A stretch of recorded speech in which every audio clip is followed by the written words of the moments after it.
is Goodnight Stories for Rebel Girls. What's up, Rebels? This is Goodnight Stories for Rebel Girls, the interview. And I'm Taya Diggs.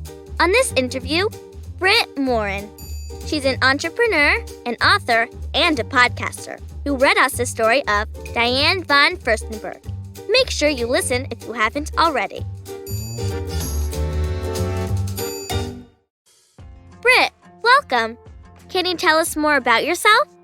Sure. I'm Brit Morin. I am the founder and CEO of a company called Brit & Co., which aims to help women learn how to be creative and how to do virtually everything.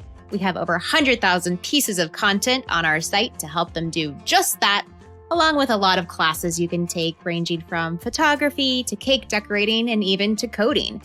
In my spare time, I'm also a venture capitalist. That's a fancy way of saying that I get to help invest in companies and ideas that I really like to help new businesses get off the ground. You read us the story of Diane von Furstenberg. Were you inspired by her story? I'm so inspired by Diane von Furstenberg. I wanted to be an inventor or an entrepreneur ever since I was a little girl. And to be honest, being independent was the number one personality trait my parents told me I had. So Diane and I are basically the same person. And I'm just so inspired for what she's done for women, making women feel confident in whatever they're wearing for whatever occasion they're in. Can you tell us what it's like to start your own company? You know, I actually started my own company when I was just 25 years old. And a lot of people thought I was crazy because I didn't have enough work experience yet to know what I was doing. And they were kind of right. But at the same time, I think that running your own company is the only way to get the right work experience. I think that all entrepreneurs have to be okay being uncomfortable. You're never going to have all the answers. You're never going to know if it's going to work or not. And you're going to get told no a lot. But the best entrepreneurs are the ones that keep going. They bulldoze through every wall in front of them, and they keep working until they figure it out. That sounds like a lot. How do you even get started?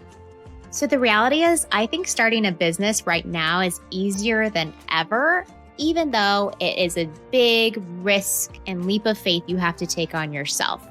But if you see a problem in the world and you have an idea for how you can solve it, particularly one that people might pay you money for, then you should definitely go do it. And it really doesn't take that much. You can start a website and create a bank account in hours these days. Brit, if you could go back and give yourself some advice when you were my age, what would you say?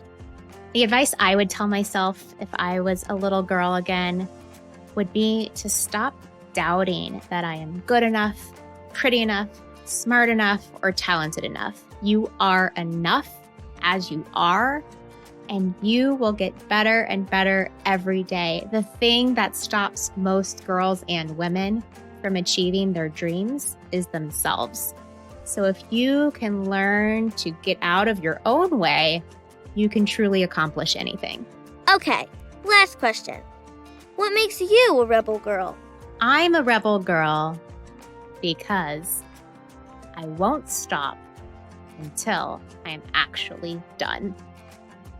Thank you, Brit. And thank you for listening.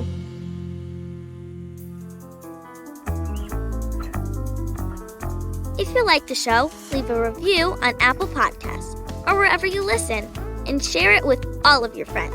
Stay tuned and stay rebel.